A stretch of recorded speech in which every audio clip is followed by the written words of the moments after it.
Now, we keep getting the question asked, because this used to be a 2-car team. Oh, here we go. It's now a 1-car team. He's behind you so he can hear us. When is the 33 car coming back out? I don't think you will see the 33 car this year, but if you ask him, you'll get a different answer. So, I mean, the car is currently wrapped in a pink version of Rainbow Fish, so if he wants to take it, he can have it, but I don't know. We'll see. I think that would suit him. Andrew, what do you think? You gonna get back in the race car? I've been threatening it. Yeah. He has been. I'm taking it this year. Out of retirement and take it over. What's that? I think we need to take the crew chief out of retirement and take the 33 over. There you Tony? go. But you need What? No, I'm just kidding. We don't need you though. You need me. Yeah. There you That's go. true. We don't need Destiny, so we could throw her in it. Well, she's already been in a late model, so it's progression to pro stock, It's right? true, it's true. And she'll look great in the pink car. Yeah, exactly. Exactly. Well, we wish you all the best. Go have some fun tomorrow. Thanks. Welcome into Tim's Corner Live, a Wednesday episode, our new Wednesday time slot. And I'm glad Dylan got back in time. Just had to go back, run to get you just had food, right? You just got home. Well, I just had dinner, so I had to throw it in the dishwasher because we got to be prepared and all clean for a Wednesday episode. Yes, Wednesday night. This is great. We're usually iRacing at this time. The only thing we're missing is Mike James, but I'm sure he's in the chat. So I want to say hello to Mike. Denver, are you ready for a Wednesday night show? Tim, I'm pumped, but I really have to ask you, how much are you missing iRacing right now? Well, we do have an iRacing show. We work with the NASCAR Coca-Cola iRacing series, or at least I do. We have a show coming up next week. The Pro Invitational is on FS1 in the States. We don't have it in Canada, so it's kind of a loss on that end. But I'm missing a little bit of the iRacing, especially with the news, with all the travel restrictions and everything else coming up. But we had a great finale last week. Everybody got paid. I think we paid out, I think it was $900 or $1,000 between the weekly series, and it is. So hats off to all the drivers that helped us out. Hats off to Pat Healy from the Laker News. Big help on that. Tony Stevens, Pit Road TV, and of course Paul at Too Drunk and Bidding TV for helping us out on that, and of course you, Dylan, and Mike for calling all the action. It was a great little series. We'll come back in November. Mike's already throwing ideas at me, so that's going to be fun, but. I know it's been a busy 48 hours, boys, because we did the show on Monday night with Lori Cormier and Brad Melindy. If you haven't checked it out, go back and check it out. Great conversation with Lori. But we've got some new restrictions from Nova Scotia. It appears there's probably some more coming tomorrow. So not to get in, because I know Wade had that cancel culture thing that we was talking about earlier, and, don't say what you want. So we're just going to leave it at this. I've had the question, Denver, about the Bandolero Blast-Off. And I've had the question about the ECK Icebreaker Enduro. I haven't talked to Gerald yet. I talked to Barry yesterday. Chances are we haven't canceled anything yet. Chances are it's probably not going to happen. You can kind of see that writing on the wall, but nothing has been canceled yet. Keep tabs at timscorner.ca. And, there was a broadcast supposed to go on at Miramichi. We're still in talks to that. So nothing's happened yet, but just keep your finger on the pulse, I guess. For the next couple of days, and obviously with Nova Scotia having their press conference tomorrow, the Atlantic Premiers technically haven't put anything out, but Denver, it doesn't look good here for the next couple of weeks, at least on the New Brunswick, Nova Scotia side of the border. Absolutely, Tim. It's definitely not looking good. I mean, we just thought we had some positive news yesterday, 0 cases in New Brunswick. Obviously, there's some more today, but then Nova Scotia is definitely not getting good news. That's kind of what we've been seeing now for the last couple of months, and that's what we're seeing across the country. Obviously, we're fortunate for our cases to be so low as they are that, we've been able to do some stuff, and we thought we were going to have a bubble, but, this whole season, I guess no one really knows what the race season is going to look like yet, and it's very possible and reasonable to think that it might be like one big long afternoon at a racetrack where you get showers. We might be running a couple weeks at a time, and then we might be seeing breaks. We have no idea what to expect. Obviously, the vaccine rollout's underway, and we're optimistic we'll see some racing. And I would think there's definitely reason to believe we will be at racetracks this summer. It's just another one of those unpredictable years, and hopefully that as the year goes on, it starts to improve. But obviously, May 15th is still the target, and even if the borders are closed, as long as we have permission, Nova Scotia and New Brunswick will both be kicking off racing on the 15th of May, regardless of travel. So if you're in one of those two provinces, you will at least have an option to at least go watch some racing. And I know Greg Dow, we've been playing phone tag for about the last 24 hours. So I know they're getting ready at Sydney. Scotia Speed World comes up May 27, 28, I do believe. Actually stopped there yesterday, talked to Lawrence for a little bit, and he brought up a really good point where our number is still at 150. It's going to be hard to cram 150 people in the CarStar Weekly Racing Series pits and make that show happen with the 5 divisions that we have. So keep your eyes on everything coming out. I know we're on the Maritime Pro Stock Tour page. Want to welcome everybody, and we're on the Oyster Speedway page as well. We are live and interactive. Drop us a comment, drop us a question. Chris Hughes is getting ready to come in. And no, I do not know what's coming up on Friday at 3. So don't ask. I know everybody has asked in here what's the big announcement that the Pro Stock Tour has. I don't know, and even if I did know, I couldn't tell you.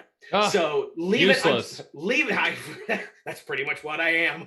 Well, welcome to my world. Leave it until Friday. I know the marketing team has been working really hard. Jessica Somerville, Tara Foster, Ken Cunning, they've all been working really hard. So don't know what it is, but they've been busy. So we'll wait and see. But speaking of waiting and seeing, let's not wait anymore. Let's bring on our first guest. And you want to talk about Maritime Pro Stock Tour. He has been involved on the tour for many seasons, behind the wheel of the number 32, 82, 32C, whatever number you want to pick out for him.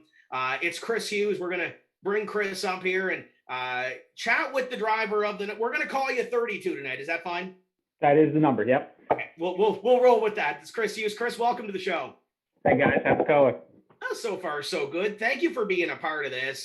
This is going to be a fun evening of racing, at least conversation, because you've been involved in it for so long and up in front too. But first, we'll start way back because we had the conversation with Laurie Cormier, and Laurie said he was involved for 25 years in this sport. How long have you been involved in racing? I got scared the other night. I was at Kent Vincent's shop, and he said, "Wow, you've been doing this a long time." And when Kent Vincent tells you you've been doing it a long time, that's a sign you've been doing it too long, probably. I ran my first race in 1992. Yep. So in 2022, that'll be 30 years. Yeah. So count fingers and toes and everything else and all that. So how did you get your start? How did you get into the driver's seat of a race car? We get into a race car. I guess it was 1992.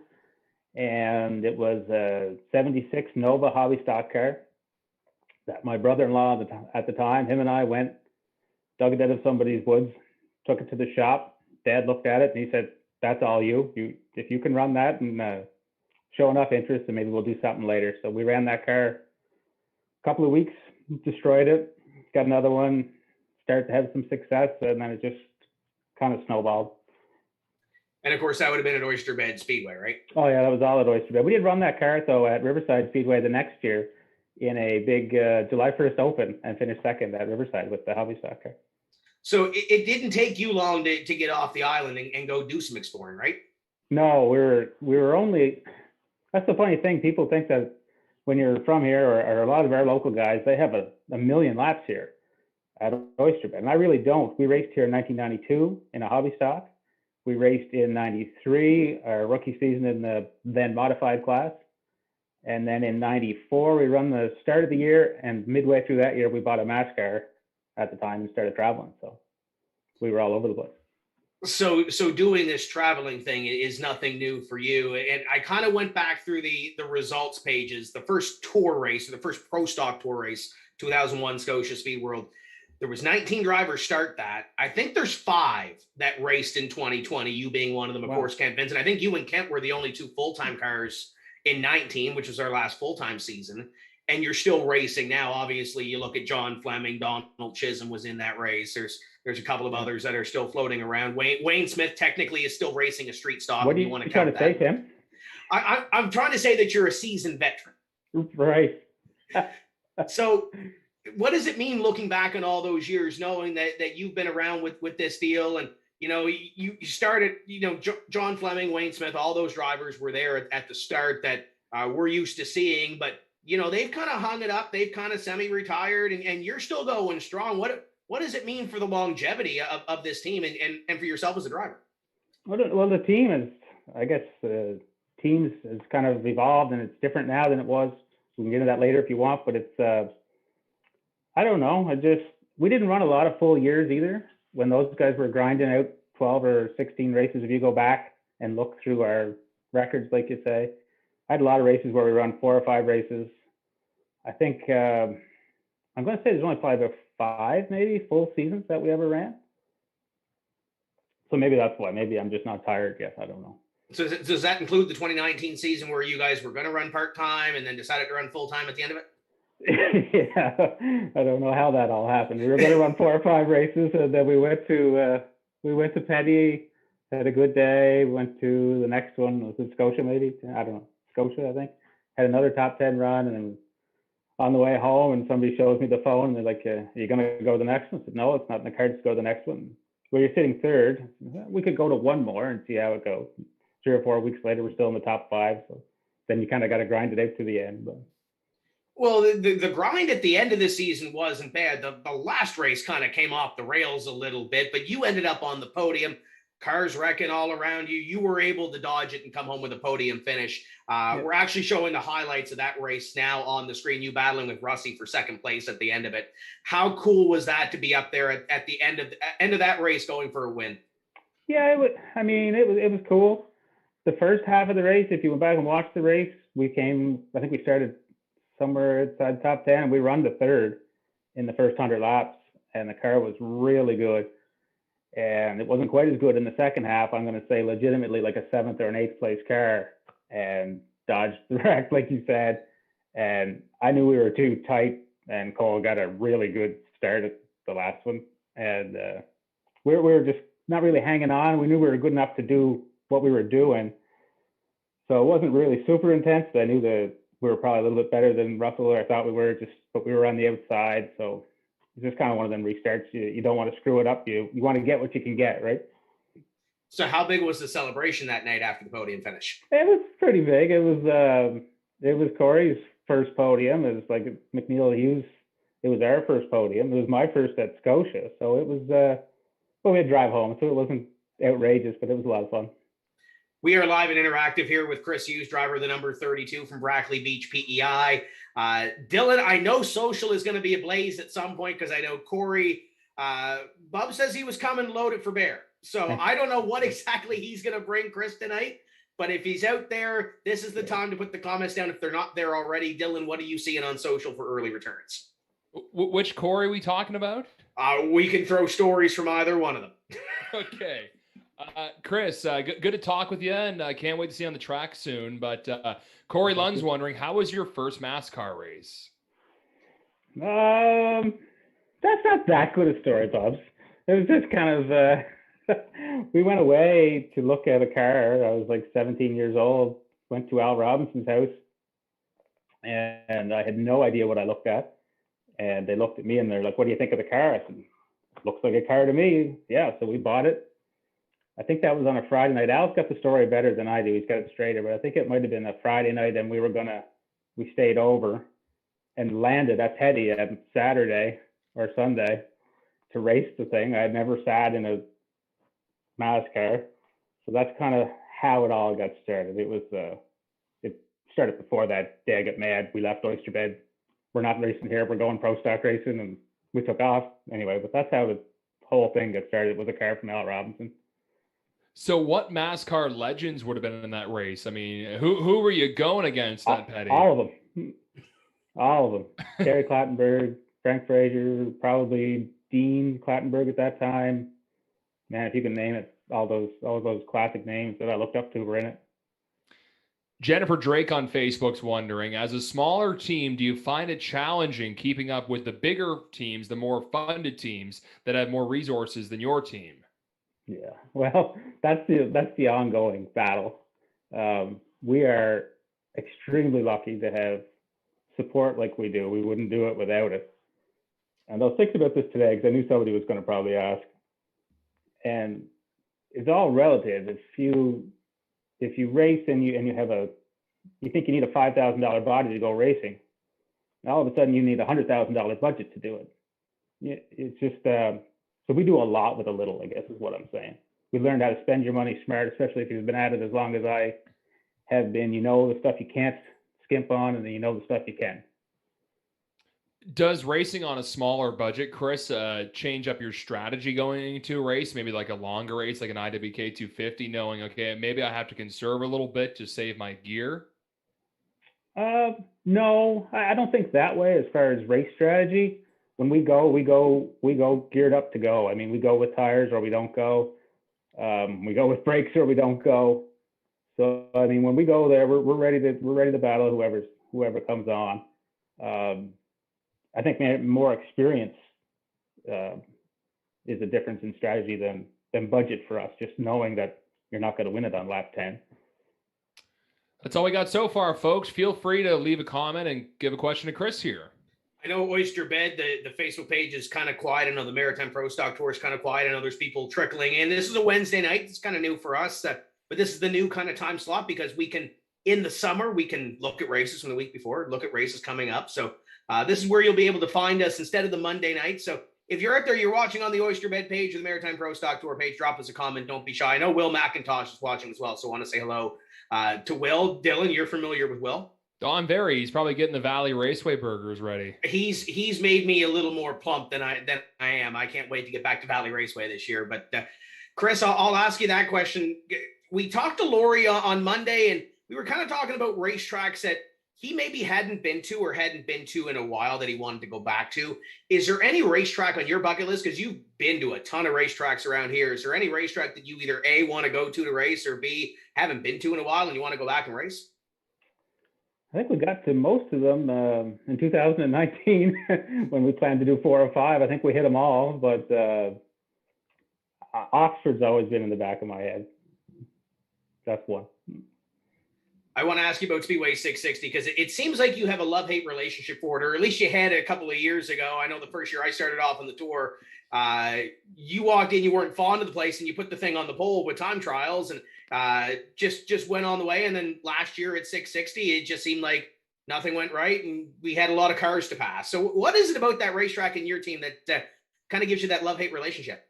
I don't know if it's me or the team or the car, but it's just we go up there, and it's not my favorite place. I mean, it's a great spot, don't get me wrong, and all the guys are great, but I usually have speed when I go there, and something usually happens like that. So that night that you're talking about was the best night we had there. We sat on the pole. I think we were the first, maybe the only ones to take the pole challenge that year. We went to the back and came back up, finished 5th, but everybody says I should have done it. But anyway, we did try to put on a show, but yeah, I don't know. It's a tricky spot. And I mean, looking at the racetracks that we do race, there's 4 racetracks in the Maritime Pro Stock Tour: Petty International Raceway, Oyster Bed Speedway, High Banked Racetracks, Riverside International Speedway. It's got that high bank to it. Scotia Speed World's kind of flat. Is there any one racetrack? Obviously, home is great with the home cooking, but is there any racetrack that you prefer that makes it a little easier to get up in the morning too? It's funny. I used to despise going to Scotia. I used to hate that place, and now it's probably right up there. It's kind of a finesse track, and it seems to suit my driving. The hotter and the slicker it gets, it seems to be better. So I don't know. I like Scotia. We've had success and podiums in the past at Petty too. So yeah, and PEI is good. But I know 2020 didn't end the way you kind of wanted it to. We're showing some highlights of 660 before the 141, I think it was, lap going into turn 1. But let's talk about your 2020 season as a whole, because you guys started out with pretty much a brand new piece, didn't you? We have a brand new chassis from CRF, yeah. We put it together at home, but we did get a brand new chassis from Dean, and it's a really good piece. A little bit disappointed we didn't get it better. I don't know if it was a little bit of not quite prepared enough or still just kind of learning it. I mean, the thing has long run speed to beat the band, but we just couldn't find raw speed, and I think we found some stuff over the winter where we almost positive we were missing some of it. So we're anxious to get out and try it again. So. You mentioned the name Dean Clattenburg with CRF. How cool is it? You mentioned him back in the 90s, racing against him in NASCAR, just starting up as a driver. How cool is it to work with him as a chassis builder and getting all that information for your race car? This is my second time with Dean. In 07 or 08, Dean helped us quite a bit, and we had a lot of success that year with a couple of runner-up finishes, and I think we finished 5th in the points that year or something. But yeah, super smart guy, calls me on everything I do wrong, but he is super sharp, great chassis guy, and he's a text message or a phone call away. And he's, I can't say enough good stuff about CRF and Dean. He's been awesome to us. Denver, I know the wheels are turning over there. What do you got to throw at Chris Hughes? Well, Chris, I kind of want to go back up a little bit and correct me if I'm wrong, but if I'm not mistaken, your family was involved with the Oyster Speedway back when it was Raceway Park in the early days, were they not? Absolutely, yeah. Dad paved, took it from dirt to asphalt when he was on the ownership side of it there, yeah. So 89, maybe. Yes, sir. So if we look back at those days before, so you got to spend lots of time at the track before you even got behind the wheel. Yeah, I put the first black mark on the wall with my go-kart right after they paved it. Still hot. That would have been pretty wild to see. You look over the years at how that track's progressed. What do you think? That's obviously your home track.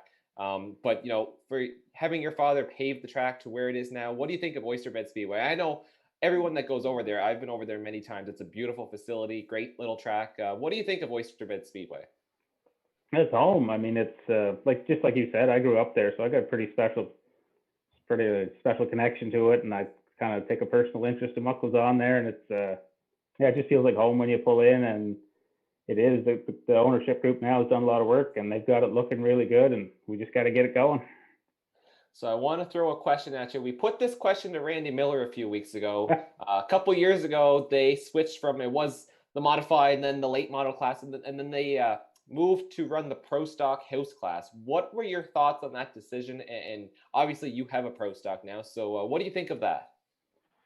Well, we ran there in 16. We ran the whole season in late model, and was it the next year? I think they went to something like that. Pro yeah. Stock 17. I think it was inevitable. I don't know what you do with the old cars other than scrap them, because there was none anywhere in existence, and they weren't really anything. They weren't a sportsman car. They weren't a Pro Stock car. So move on. So you mentioned that 16 season. That was your championship season. Take us back to that season, because you had a lot of success at the track that year. Yeah, well, a lot of that was due to Corey and all the guys that helped us out. That was an old Robbie McEwen car that we totally stripped. Robbie that car's won a million races, I bet you, in between Robbie and I and everybody else who owned it. But we stripped it all down. We bought it in 15. Corey took a whim and decided we should have a race car. We were going to drive it. The story goes like this. We were going to split it. Robbie and I were going to split the car and drive it here and there. And about the second week in, I was changing stuff back to the way I liked it. Robbie likes the car a little different than I do. And Corey looked at me and said, "We can't do this. Let's just buy it." I was like, "What? Let's just buy it." So we bought it. So we ran it the rest of 15, and then 16. Yeah, we really came out, and it was like they had the thing prepared well all the time, and we had pretty good sponsorship, and we had a blast. Just won a lot of races, and ended up with the championship. So I got one more thing before I throw it back to Tim. I want to talk about a particular race at Oyster Speedway in 2018. I believe it was the August race. You got to run up front quite a bit, and you put on a pretty good show that day. Yeah, we had a really fast car that day. Went away a little bit on us. Maybe I didn't really run it that hard, but it just kind of went away a little bit. We won. When did we win? Labor Day. Tim, you were there, I think. Yeah, we just showed the highlights of that on the show. Yeah, the Labor Day. Yeah. So no, we had that car was really good there. And when we tested our CRF car there last spring, it was better than that car that day.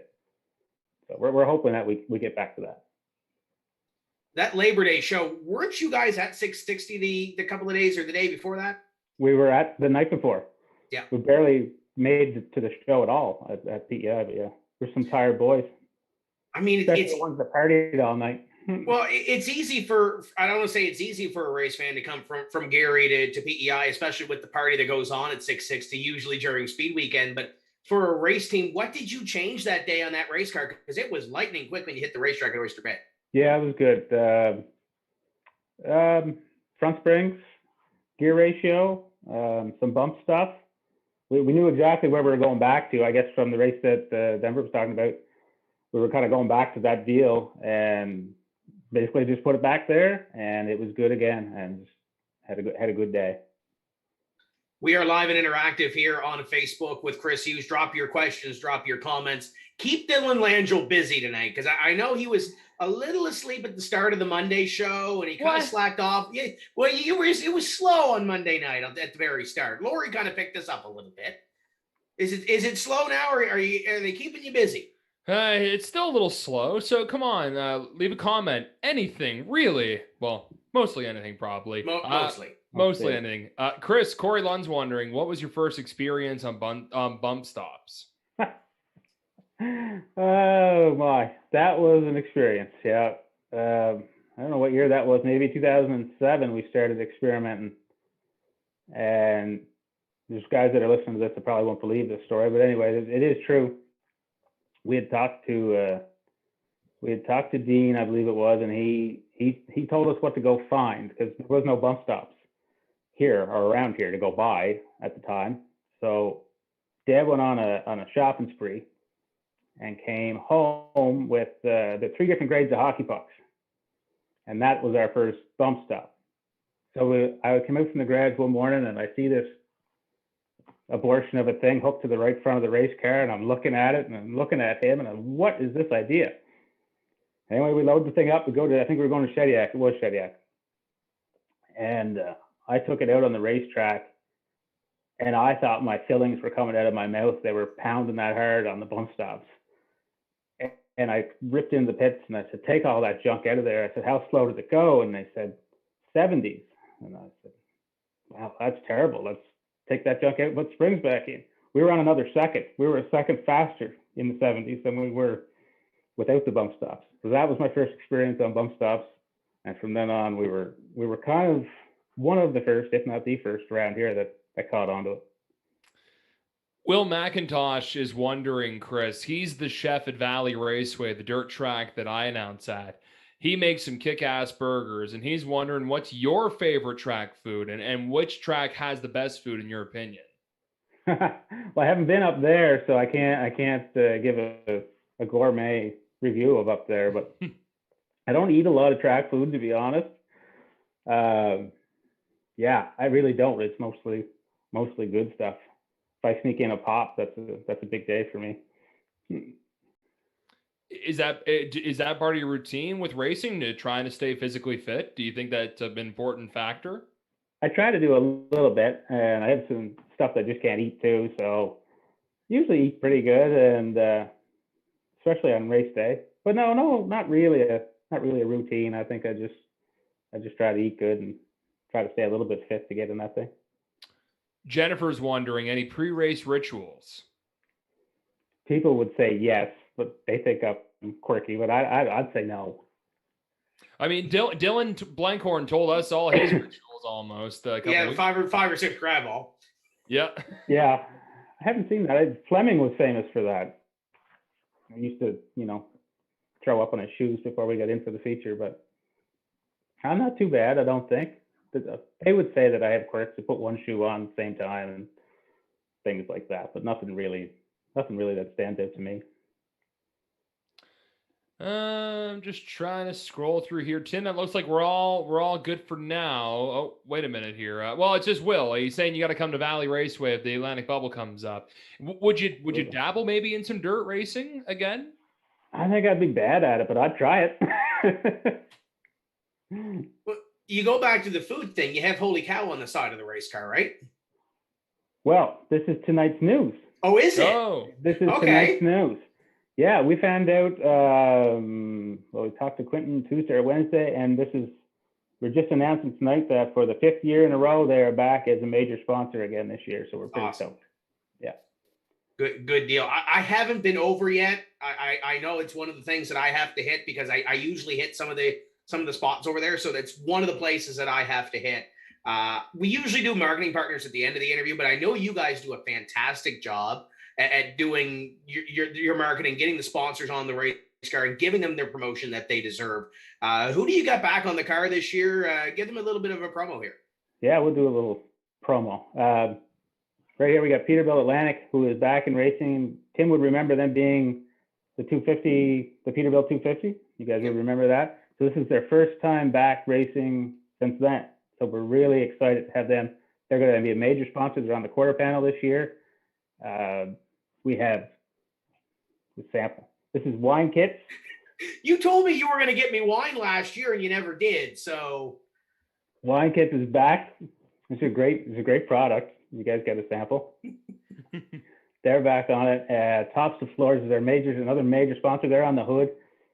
We have GMP Trucking, 20-some years now. They've been on my car. Anything I drive, they're always on it. Oyster Esso is back. I think all of our partners are back with the addition of Peterbilt. So yeah, we're super stoked. I know I'm missing some. Morrison's Truck Salvage too is back for another year. The thing is to keep them, and we have either done a good job or they think we're doing a good job because we get them to come back and we try to sell product for them, and that's the key.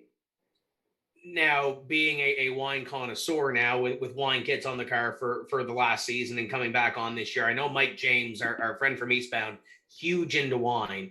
So right. Is there a preferred wine, or is there going to be a Chris Hughes line of wine that fans can pick up? Is there any talk about that?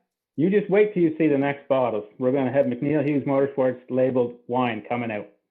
There you go. So is that going to be available to fans in Charlottetown that if they want to go pick up a bottle, they can?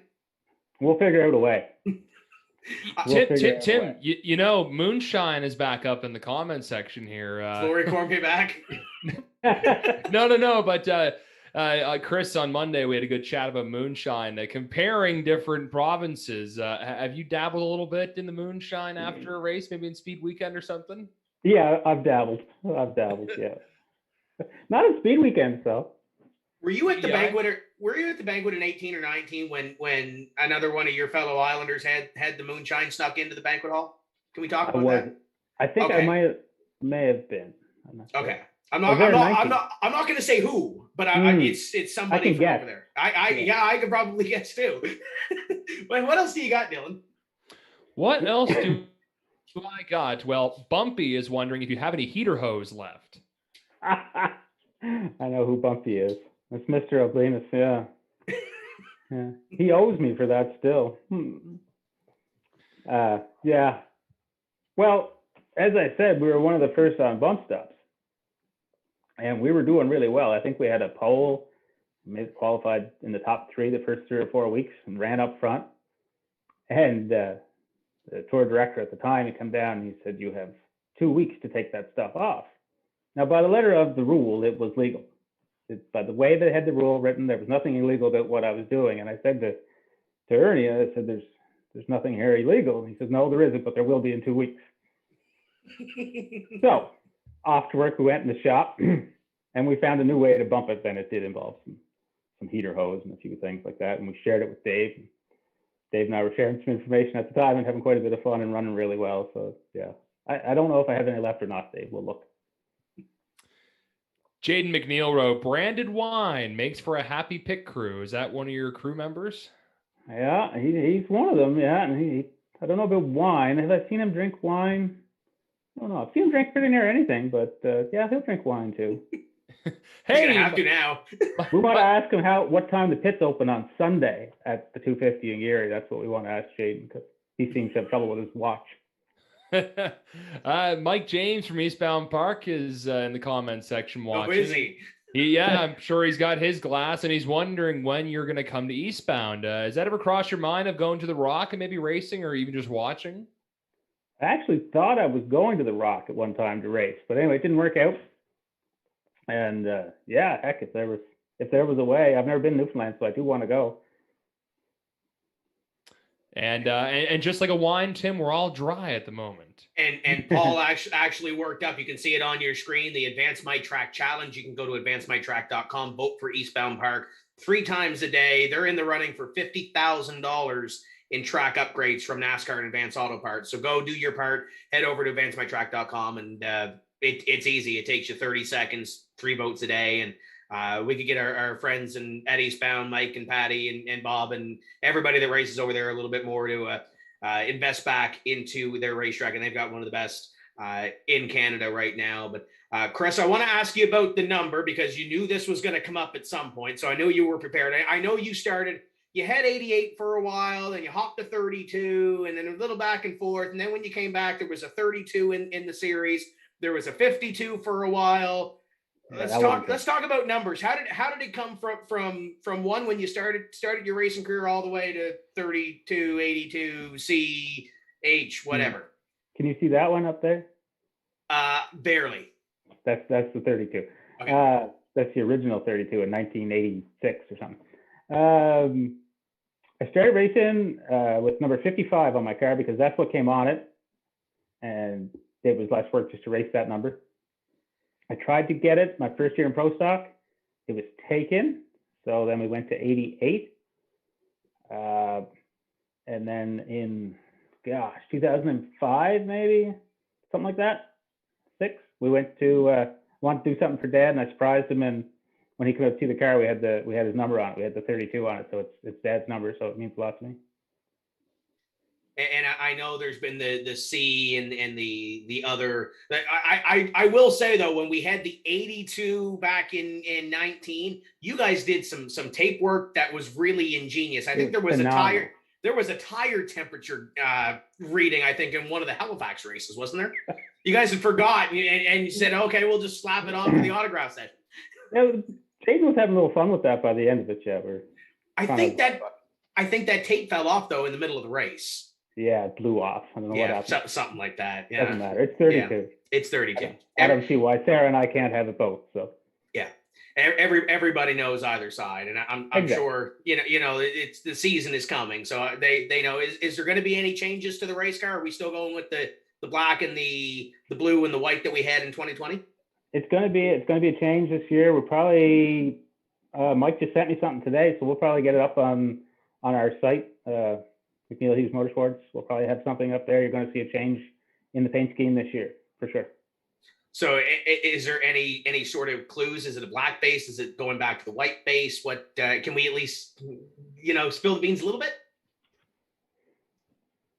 Peterbilt. Okay. That's a clue. Okay. Yeah. That's a clue. Yep. Okay. Yeah. We can roll with that. We can roll with that. We're going to have the same font and stuff because I really like it, but we're just have to change up colors a little bit to make everything work. And mostly I just give it to Mike, and he's really good at putting it all together. So let's talk about 2021, because obviously I don't think we really know what's going to go on. You can peer into the crystal ball right now. It says that border restrictions may be okay for the 2-4 weekend. What's the plan right now, given that there's no COVID restrictions and the Atlantic bubble is open? What is your plan for the team for the season? Yeah, it's just dependent though. Our original plan, we didn't know financing and stuff too was a little bit up in the air, and now we're pretty good shape that way. I mean, we're not, not a big team or anything, but we're in pretty good shape. We're ready to go. We're going to do more at home was the original plan. I don't know if that's going to happen or not now, so we'll see. If there's a race and we can get away to it, you're going to see us racing at a pro stock race as soon as we can.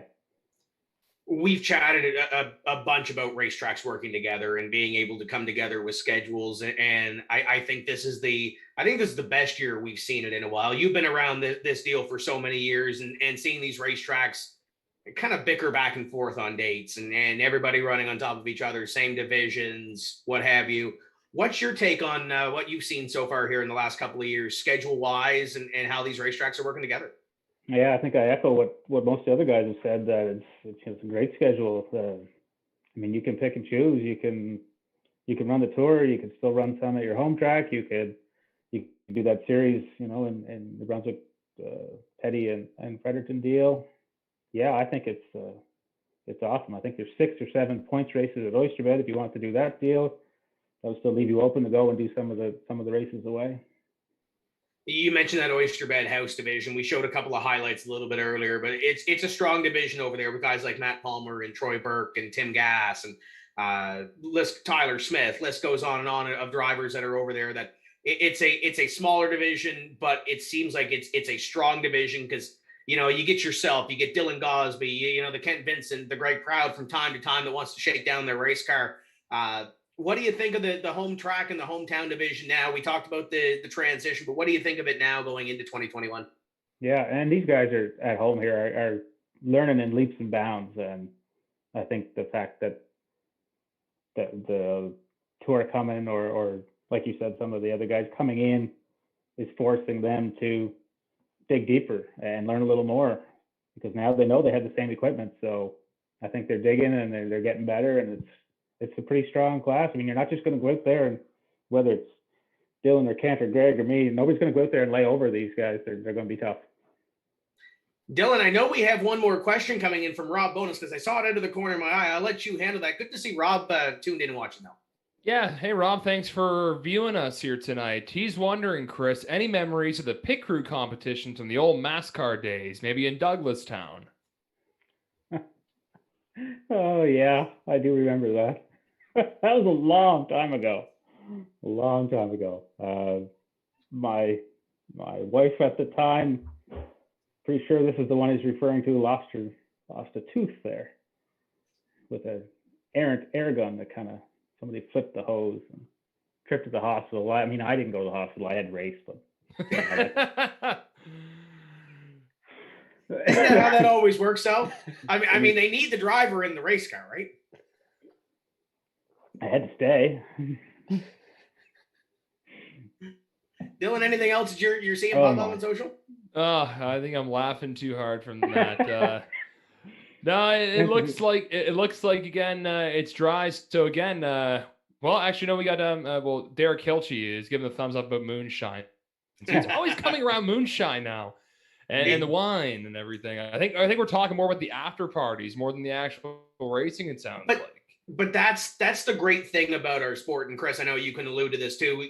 We work hard to go to the racetrack to put on a show, whether it's from the track or the series side. There's a lot of work that goes in throughout the week to put on a show, and fans come, they enjoy the show, you know, pre-COVID, they get the autograph sessions, meet the drivers, what have you. But it seems like the good races, there's always a good party story, or at least a good story that comes from every race, right? You're usually in them. Well, there's, the person that's telling the story, let's put it that way. I'm in some, but. Yeah. No, and that's, I think, part of the reason I'm still at it is, especially right now, Corey and I do a lot of the shop work, and we go out and we have a good time working on the thing. And then when it's over, we usually have a pretty good time when it's over. So, I mean, we take it serious when we go to race and we go try to win these things, but you got to try to have some fun too along the way, or you get burnt out pretty fast. You've been around this for a while. Where do you see this sport going in the next 5, 10, 15 years? Where do you see the sport trending to? I want to be super positive, and I think the sport's in a good spot. I don't know. I don't even know if I should say this, but the sport's in a spot where you're buying your stuff all the time. I don't know if that's good or bad, and maybe it's fine, but there's less guys doing any work and there's more guys writing checks. And I don't know if that's good or bad. Maybe it's good, maybe it's bad, but the guy working out of that home, boy, they're getting few and far between. Well, we're seeing that in the pro stock division. We kind of see it a little bit in the legend division too, where all those, I mean, they're turnkey chassis, but you see a lot of stuff coming from down south. Is that the product from the down south sort of trickling up here? What are you thinking? I don't know, and maybe I know I'm friends with a lot of these guys that do it for a living, and I don't begrudge them at all. That's a great thing, and it's a great service. If you can write the check, then you can drop the thing off and you can pick it up, and it'll be fast when you pick it up because they know what they're doing. Are we in a position to race that way? No. Are the fringe guys in a position to race that way? Maybe for a year. But if they don't get it that first year, they're probably not coming back because they can't write that check again and again. But yeah. So I mean, being positive, I think the sport is in a good spot. There's lots of good teams. There's lots of good people around. That worries me. That part worries me. We see the new breed kind of come in and race. And when we chatted with Laurie on Monday, he said he was racing with sons and daughters of drivers he used to race with. We're starting to see, we see Cole Butcher, we see Dylan Blankhorn, Jared Butcher, Nicholas Noggle, all these new kids moving in.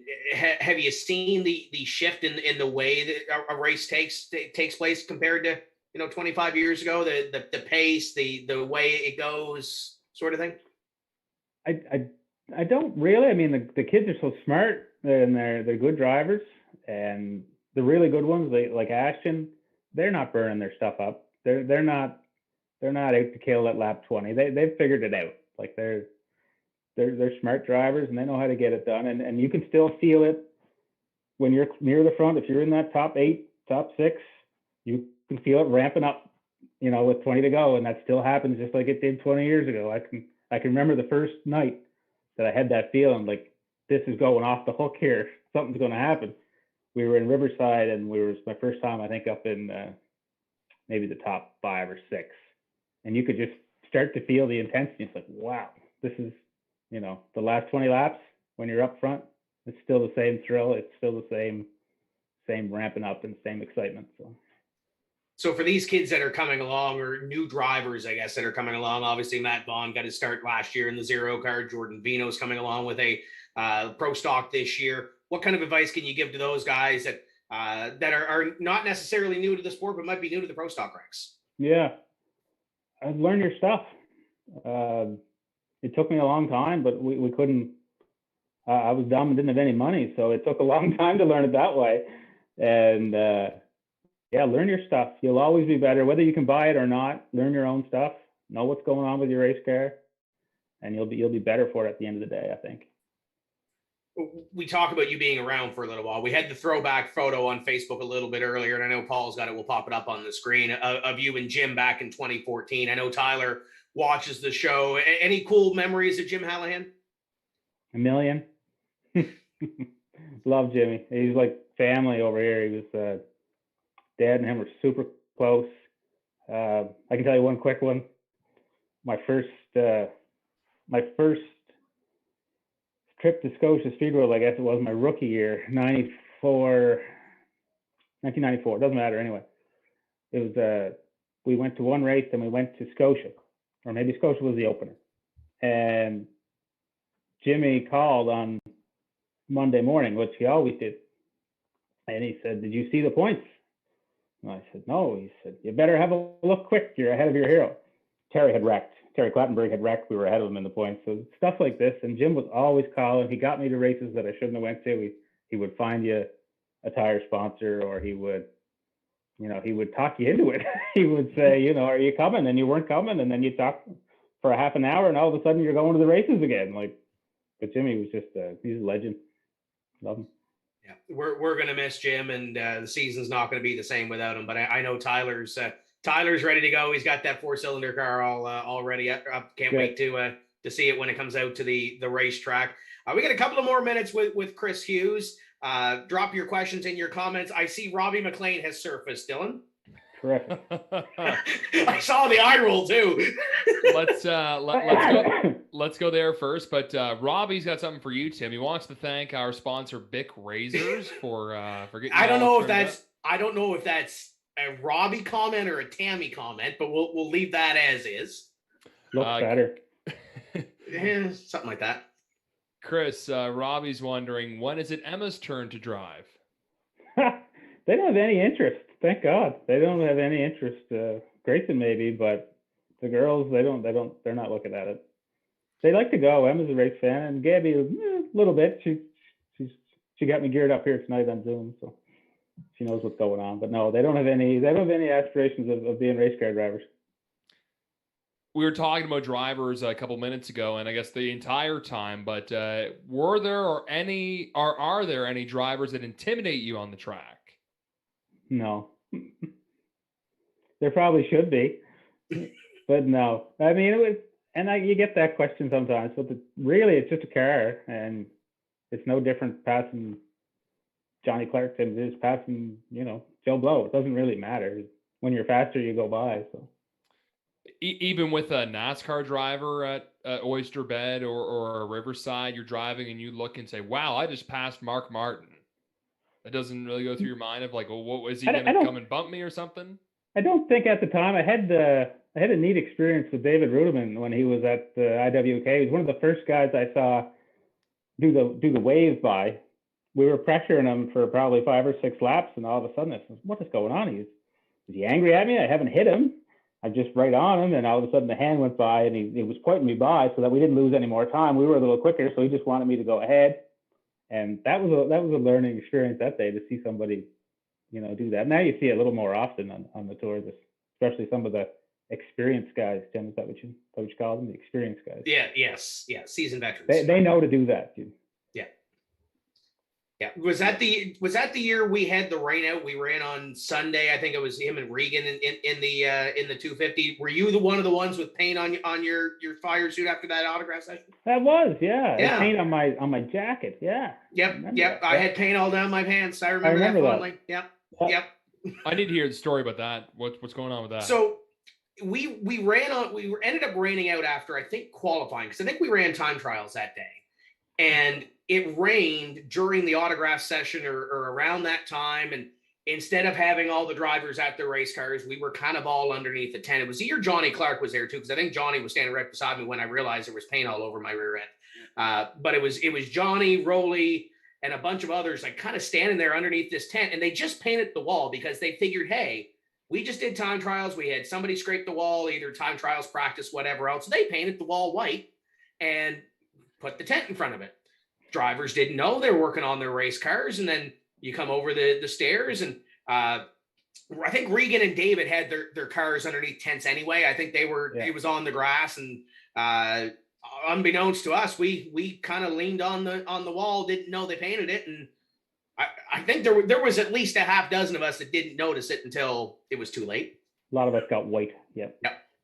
I remember that. That was one of those IWK 250 memories. You mentioned David Rudiman. Is there any other 250 memories, or even in the other two 250s that you can remember back on?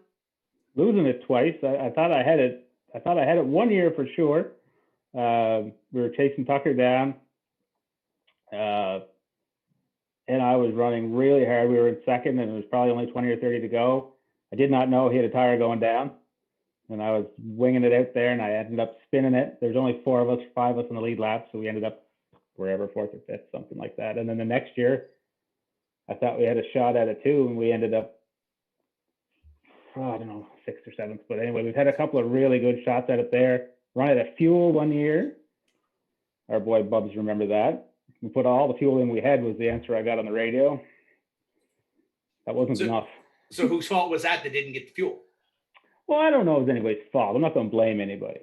All I know is that we didn't have enough. And the answer I got on the radio was we put in all we had. That's fine fuel. You're running the top 5, the IWK 250. Fine gas. Yeah, absolutely.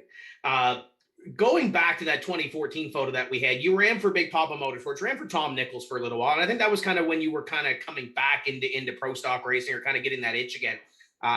How cool was it to get into that race car? And I know Tom was just kind of putting together his program at the time. How cool was it to get into that car and then kind of get that bug again to get back into it full time? That's there's a story behind that, and I'll share it. But anyway, Tom Scully and Tom Nichols asked me if I would drive that car. Dad wasn't very well at the time, so this was. It was a big thing, and I think that played a part in their head of why they wanted me to drive that day and come back. Maybe they knew that he wasn't going to be there the next summer, probably more so than I wanted to admit. But we got one more day at the track together, so that was that was a pretty big day. And I don't know if it lit the fire, but it was sure appreciated what they did, and something I'll always remember that day. I only drove from that one day. Yeah, it is good to see that car back on the racetrack and see you back on the racetrack at the same time. It was a great day at Oyster Bed. Dylan, we'll do the last call on social media. Is there anybody else that's out there that's got a couple of questions we can throw at Chris before we let him loose here? Right now, Tim and everyone, it's just people recollecting about getting paint on themselves at 250. Brad Eddy, Sean Pierce. So, Chris, what would be your biggest highlight in racing? That's a question from me. If there's any moment that sticks out in particular, what's number one in your books? Well, that's pretty tough over 30 years, but wow. We've got a little bit of time. Yeah, well, I mean, we had 2 nights in at Oyster Bed where we I think we led something like, there was 200 lap races there. I think we led something like 150 out of the 200 laps, didn't get a win out of either of them. And those were big nights. getting back on the podium here with our new team at Scotia was a really big night. Championship in late model was cool. Anytime you win anything, it's cool. You never know when the next one's going to be. But yeah, no, we had a lot of good moments. Had a lot of bad luck too, some people would say, but we've had a lot of really cool moments too. Denver, any final questions to throw at Chris Hughes before we cut him loose here tonight? Absolutely, Tim. So I kind of want to take a step further than what Dylan just asked you, Chris. You know, you've been around for almost 30 years. Is there anything left on that bucket list for accomplishments or things to do? We know you said you'd like to try out Oxford, but is there any cars, anything else, anything you'd like to win? You know, what's left for you to do before you hang up the helmet? Which, you know, you probably got another 30 years if you want to, but what's left up before you hang up the helmet? Tim knows, don't you, Tim? Just that one missing stat that I have, I'd like to get my Michael. You came close a couple of times, though. Get my Michael Waltrip stat raised there and get that tour one. I mean, we've done everything. No, I don't say we've done everything else, you know, but we've done some cool stuff. But I don't have that one tour win. And if it, you know, we've got the stuff right now, and really my cars now with Corey in the shop and stuff, they're better prepared probably than ever. So we can hit on it, and I think I can get it done, and I think the guys can get it done, and the crew and the girls and the guys, and that's what the drive is still. Chris, I got one more question for you, and I know Tim doesn't like to blow his own horn, but you've been a big supporter of Tim's Corner, TCM TV, and really what Tim did in the past year, launching, getting live broadcasts and on-demand broadcasts. So what do you think of everything Tim's done with the TCM TV deal? Oh, I love it. I mean, I think that it's long overdue, and the product is insanely good for what he's working with, I think. And more of it we can get going, the better. I don't see television, like some people say, oh, well, it hurts your attendance. I don't buy that, not for a second. I just don't. It's not what I believe. I think the more stuff you get out there, the better it is. Guy sees it on TV one weekend, he'll probably want to go see it in person. And you're right. I don't like tooting my own horn. So Denver, you're fine. I actually had a conversation with Dylan Blankhorn last week after we did the show, and he said that he would love to come on and be the question asker on one of these shows. And I had that conversation with Dylan already. Dylan Blankhorn has a couple of guests in mind, so we're going to work with Dylan on a bit. But I know, Chris, you and I talked about maybe a talent role too. So would that be, not to bring the Michael Waltrip side of things into there as well, but if you ever got to the point where it was, you go back to part-time, would you entertain having a microphone in your hand? 100%. Yeah, I'd love to try it. Yeah, I think it'd be a blast. And I kind of think from 30 years, there's got to be something in there we could draw out. You might have to compete with Brad Mann. Brad. He's a Young and the Restless fanatic. Do you know that? I know he works with the Campbellton Tigers. I know he's been getting some. No, the soap opera. I know the soap opera. Yeah, he's a big fan. I just thought I'd bring that up. Okay. Yeah, we were at a banquet party one night, and he went into quite a long explanation of the merits of the Young and the Restless, and what a great show it was. Is that show still on TV? I don't know. Brad's old. Like, this was quite a while ago. Well, I'm sure he's been watching a couple of these, so I'm sure if he's watching, I'm sure him or Karen will probably put something in the comments. But yeah, I know there's a couple of more coming in, Dylan. So before we move on, I know we have Sarah McKay waiting in the wings. What do you got on social? All right, we'll do a couple more questions here. Chris Brad Eddie's wondering, how is the CRF experience so far? Would you get one again or go with another chassis? No, I mean for where we are, where our team is, it was a no-brainer, and it's I'm a Hampke guy and a Dean guy from way back, so I love my CRF stuff. I don't think we even scratched the surface of how good it'll be yet. Sean Pierce is wondering, where did the Wild Child name come from? Wow, that's old. I don't even know where that came from. It was on my first 3 or 4 cars. It did not create as much of a stir as when I put Junior Who, when we had Junior Hanley at Oyster Bed, though. We put that on the spoiler when Junior Hanley came here, and that really stirred people up. Oh boy, you gotta, how, like, really? Like, I'm like bad guy wrestling angry? People got fired up, yeah. That was funny, but People got to lighten up, not be so sensitive. I know who Junior was.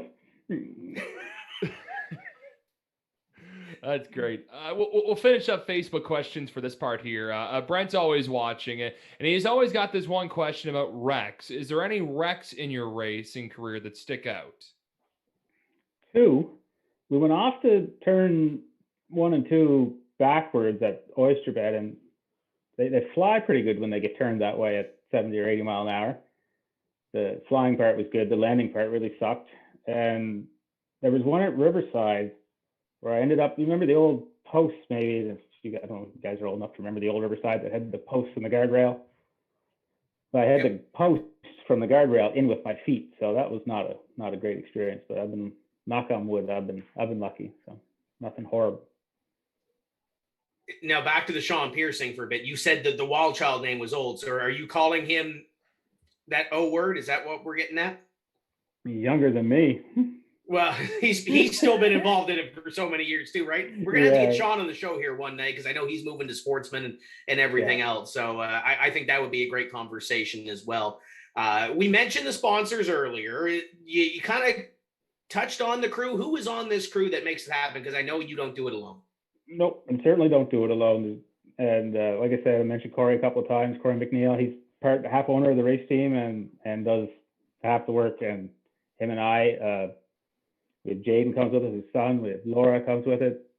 My fiance Margot comes. Colin Jenkins comes. Terry Mayu comes. It's just when we go to the racetrack, we kind of gather up who we can gather up to come and help us out. And I know I'm missing people that come, but whoever we can gather up wants to torture themselves for the day, we certainly appreciate it. We have a lot of people that help out. This has been a blast. So we have Sarah McKay coming on. So you guys share a number, and you mentioned the campground story. I think it's a thing that if you've been to Oyster Bed and you haven't been off of 1 and 2 and towards the campground, I don't think you've really been christened. It's like getting a Darlington stripe, right? Yeah, something like that. And hitting the wall underneath the flag stand there. That's another one, yeah. So is there any questions we can throw at our next guest? Because I know she's ready to come on here. Is there anything you think we can throw at her? I'm not sure what number she's going to use next. Well, she's had some different numbers too. She's run a 23, a 19. She's run a few different ones. So Sarah's great. I talked to her at the track. She's great, and the fans love her. Like she's super popular, and it's I can't think of anything to torture her about. I don't know her well enough. But we still run some of her old body panels. I do know that. We went up there one time and bought a bunch of their old stuff, so we're still running some of it. There you go. It all comes full circle, doesn't it? Yep, sure does. So. This has been great. We could go on for a while, but I want to thank you for coming on, and we'll do this again sometime soon. This has been a blast. I want to thank you guys for having me, Tim, and for all you guys do, and for keeping this thing going. And let's push through this and get some racing in somewhere. Looking forward to it. That is Chris Hughes, driver, the number 32. In Denver, we've got a special announcement tonight. We want to welcome on LJ Designs as a part of our Tim's Corner team. They're coming on for the official apparel provider of Tim's Corner Motorsports and Tim's Corner TV. We have 10th anniversary hoodies and shirts coming up. It's going to be a little while, obviously, with the pandemic going on.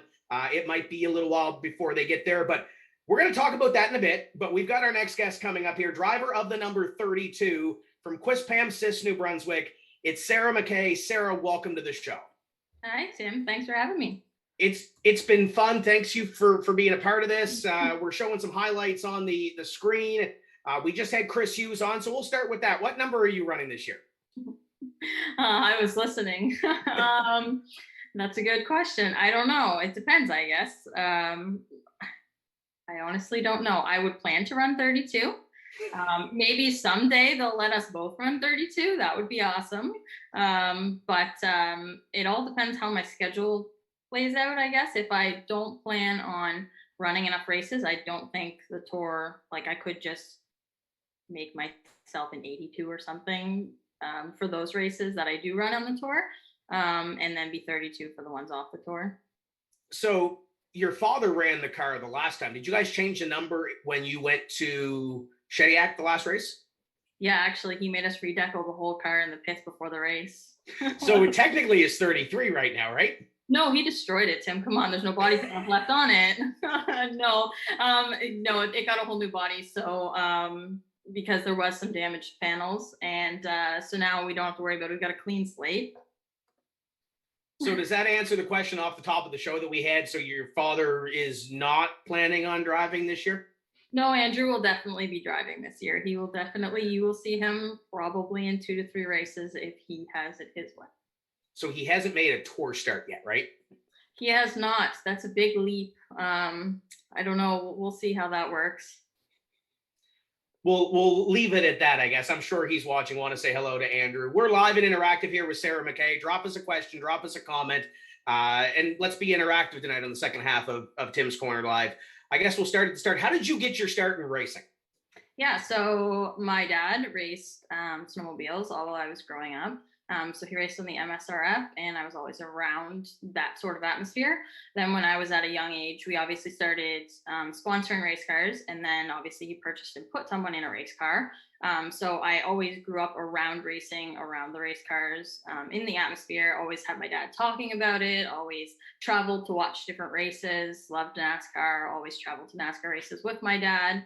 And then when I got into go-karts when I turned 9, it kind of just escalated from there. We did go-karts until I was 15, traveled all around with those, had a lot of fun, a lot of success, learned a lot of good, valuable lessons that I brought with me. When I turned, I believe it was 16, when I ran my first sportsman season in 660, and then we went testing in the pro stock that fall and purchased a pro stock for the season when I turned 17, and then we've been there since. So we talked to all these kids about running bandoleros. Obviously, you had the kart stage of things. What do you remember about those kart days? Big wins? What traveling? What do you remember about those kart days? Oh, karting was so much fun. I learned so much. I met so many great people. I was able to travel so much. We were at the Super Nationals in Las Vegas. We were in the Canadian Nationals multiple times in Quebec. We won Quebec series, local series. We had a lot of success, a lot of fun, met a lot of really great people, and some of my best memories are in go-karts. So you move up into the late model sportsman ranks. What prompted the sportsman jump, and maybe not a street stock or what have you at 660? I would say my dad. He was just really excited to get me in a full car like that, and sportsman obviously was slightly less than a pro stock. So we kind of talked about it for a while, and then we decided we were going to do it. Purchased the car, got it all built, tried it out. I actually don't think we were planning on running a full season on my first season, but we ended up doing so well in the first couple of races, and we weren't as far behind as we had thought we would be, that we continued to run the rest of the season. And then obviously that led up to the 250 weekend when we just made it in the race, and it was such a special moment for everyone that we decided at that point we learned a lot, and maybe it was time to try the pro stock.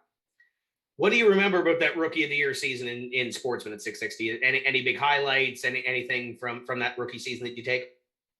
It was a lot of learning. Like the size of my car. I was just so used to being an open go-kart that was so small. I could see around me. I was so much more free and open, and I could kind of move around. And in a go-kart, you use your body weight so much to help you drive and help you rotate the cart. That when I got into a stock car and I was just kind of pinned in a seat, and I had this helmet and all these Hans devices, it was kind of like a whole experience to get used to, and first in the car, and then obviously to drive one was completely different than a go-kart, and way faster, way more skills that it took to learn, and then having, of course, someone in your ear telling you if there's people inside or outside. Like usually I just knew that all in a go-kart, so having all those experiences at once was really cool and kind of I guess different. And a lot of people that were in bandoleros and such would have the circle track kind of feeling, and I had always ran on a road course, so I had never even been on an oval prior to my sportsman days. So that again was a whole nother learning experience, and the whole thing just was really fun just because we were all doing it together as a team. Obviously me and my dad have an awesome relationship, and we love to do this together. So being able to do it all together and learn everything and have the experience was super fun. And then, of course, at our end of our sportsman season, we got that podium finish, which was obviously a huge thing for us. Tim was on the front stretch, so that was awesome. I want to ask you about that, because when we just talked to Chris Hughes, he made that jump in the mid 90s where he was racing against Terry Clattenburg, Dean Clattenburg, all the big names in NASCAR. And when you went to Speedway Miramichi to run that race in October, correct me if I'm wrong, you're on the podium with Dave Oblinus and Lonnie Somerville, two major names in the sport of New Brunswick. How cool was that to join them on the podium? Oh, that was awesome. That was definitely hands down the best experience in my entire racing career. I remember on the French stretch talking with you, talking with Lonnie, talking with Dave, and I remember Dave gave me a hug and he congratulated me, and it was just like, this is completely insane. I'm like, I've watched these guys race since I was old enough to talk. Like, this is crazy. And the trophy was pretty cool, but you weren't old enough to drink. It was the Coors Light 125, right?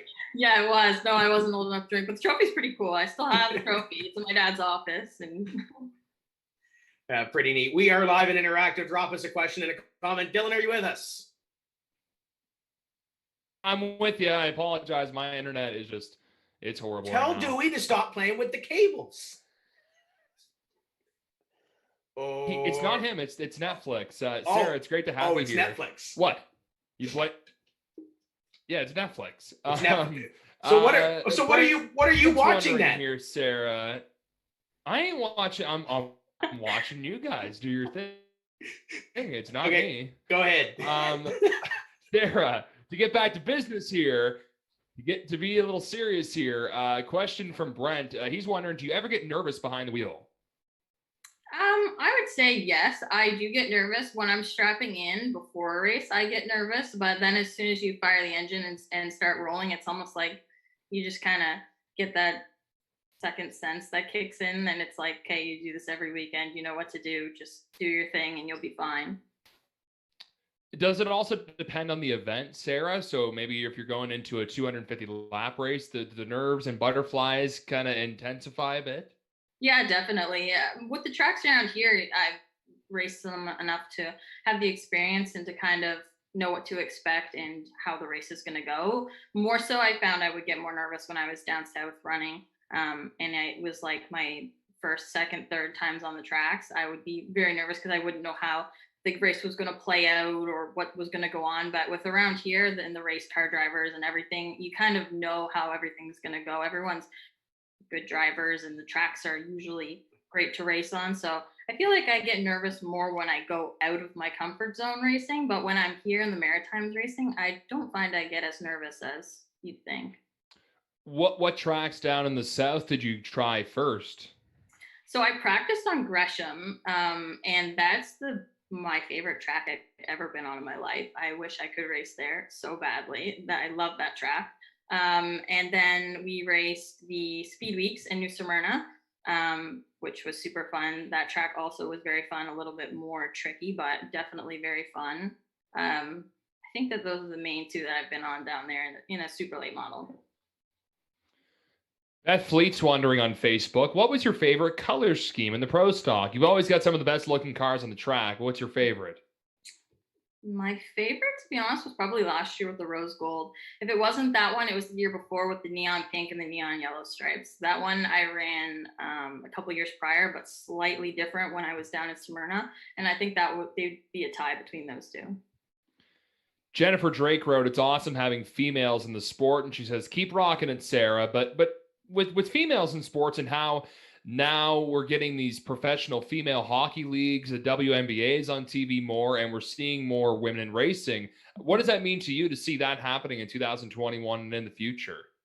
Oh, it's awesome. It's so good to see. I watch Haley Deegan and all those girls and making their way up, and it's awesome to watch and awesome to follow. I follow them all through their whole racing journeys, basically on Instagram, Facebook, everywhere. And to see them doing so well is really, really, really nice.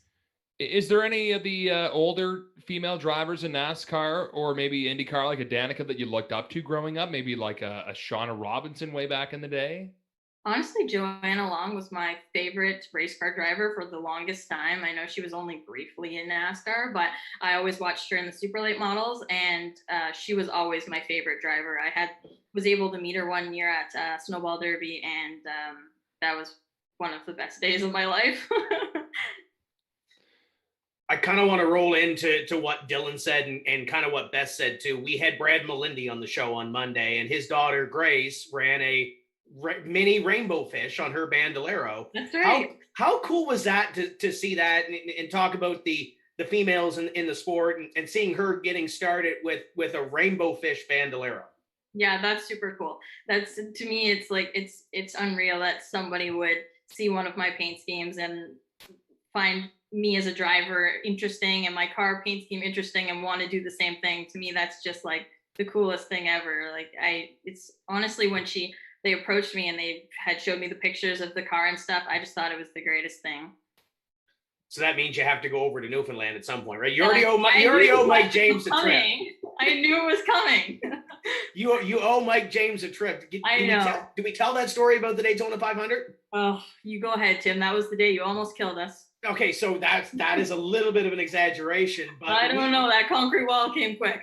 Where we were parked, we actually followed Patty Squires and Mike James and those the Newfoundland crowd, Sarah and them, to the racetrack when we were down there for Speed Weeks. We parked in the same parking lot. We ended up at the same time trying to get out of the same parking lot. And I think it was either Patty or Mike that had a piece of pizza. I think it was left. I think it was Mike. They gave you the piece of pizza. And what did you say to Mike? What was the agreement? I think the agreement was if I got the pizza, I think we got the whole pizza, didn't we? I don't think it was. I think it was the whole pizza. I didn't get any. I don't think. I actually don't think I ate any. I think the rest of them demolished it. But if we got the pizza, then I would go down there and race. But I haven't got there yet. There was no timeline set, though. We did have Dustin with us, so that doesn't surprise me that he would probably have the pizza. Hey, yeah, 100%. Getting back on track, though, you've been working with the Tuckers for a little while now. How cool is it to have a guy like Sean and Dustin being able to work on the car and kind of mentor you as well, because they've been at this for so many years? Oh, it's really awesome. And the car's awesome. Every weekend we show up, it's really good. Dustin, he's become a good friend of ours, and Sean, again, someone I grew up racing or watching in racing. It's just a really cool experience to be able to go to the track and have a one-on-one with them. And Sean has so much experience and so much knowledge that it definitely benefits us. We are live and interactive with Sarah McKay. Be sure to drop us a comment or a question here. We're here until pretty close to the top of the hour. Denver, I know your wheels are turning over there. What do you got? All right, Sarah, I want to go back your first year pro stock. I believe it was your first Fredericton 250. Okay. That was the year we got rained out. We're running on like 10 a.m. Monday morning, which is crazy. Yep. But I remember at one point in that race, you had a phenomenal run. At one point, I think it was like Austin Terrio, Travis Benjamin, Joey Dwyer, and Ben Rowe, and then you are you're the top Canadian in that race. How cool was that? Your first, really cool. Yeah, that was like your first 250 at Speedway 660, and you're up there. You're running with the Americans up front. That was certainly impressive. But what do you remember from that day? Yeah, I think it was either my first or second, one of the two. And, that was super awesome. And I remember them coming on my radio and saying, "You're the top running Canadian right now. Keep it up." And we had a really fast car. It did start to fade off a little bit, and probably experience as well. I probably pushed it a little bit too hard, trying to maintain my spot with excitement. No, that was really cool. Really great experience. Again, I've watched a lot of those guys run for a long time. So to be up there fighting with them, it's really cool. So I want to transition a little bit into another race. Maybe this one didn't end the way that you ran, but the 2015 Mike Stevens Memorial, you led a lot of laps in that race, and unfortunately you didn't get the result. But take us back to that race, because you really were putting on a clinic up front. Yeah, we had an amazing car, and it was handling so well, and I was dialed in, and I kind of was, I don't know, like mentally I wasn't prepared for what was going to happen. I knew I was starting on the front row. I think it was with Robbie maybe. we knew we had a fast car. We didn't know if we were faster than him. But then once we got out front and they were telling me, like, you're clear by 2 cars, 3 cars, 4 cars. I'm like, wait, what's going on? How are we out here? What is happening? This isn't real. So that was amazing. And unfortunately, we got to the lap car. We just couldn't get around on the outside lane. We were preferred on the inside. It is what it is. It happened, but that was an amazing experience, and I can't believe how well the car was. And we haven't had it back there since, but it's been close. For sure. And one of these days, you've had some great runs. One of these days, it's going to happen, and you'll be back up front. In a big race like that, for sure, it would be huge to win. I want to go back just a little bit. Tim already talked about your podium in Miramichi in the sportsman car. That was your first podium. I work in Miramichi, obviously. We haven't had late models up here in a while. So a lot of the drivers that run Pro Stock and Sportsman now haven't got the chance to race in Miramichi. What were your thoughts on that track? Obviously, you took to it very fast, but what do you think of Miramichi and the old cheese grater surface up there? Yeah, that was a long time ago. No, it was fun. I ran a good race. We had a strong car, and I'd never been there before. I'd never even seen the track before we went there to race. So it was kind of a whole new thing for us. But I picked up really quick. It's a very different track to get used to. It took me a little bit, but once I got it, I found I kept clung to it pretty well. No, I mean, if there was ever another race up there, I would definitely look to go do it. It was a fun race. Tim, we'll have to get work some details out with Barry and try to get some late models back up here soon. Barry said he was going to get a couple of cars and do a match race with a couple I of see these. where this is going. You know where this is going. We had the question with Riley Goodwin earlier on this season. You and Andrew head to head, who would win? Oh my word. Me and Andrew as in my father? Yes. Well, I would hope me with my experience, but I mean, he's got experience too. Him. A lot of his stuff is like straight line though. You mentioned the snowmobiles. A lot of it's straight line. They use straight line on ice. Well, yeah, they do snowmobile racing in Miramichi. We didn't do it this year, did you, Denver, because of the COVID, right? Yeah, COVID screwed that, but we did snow racing still with race cars. And I did see that. That was interesting. Yeah. That was pretty cool. Speaking of that, Tim, we threw the question at Megan. Sarah, are you going to ever come try the Powder Puff race and see if you can't show Sam and Amber how it's done? Possible, maybe. My problem right now is finding the time to even race is a bit difficult. My life is very busy and our family business is thriving at the moment, which is a great thing, but it makes it very hard to race. So finding time just to go super late model racing is my biggest goal right now.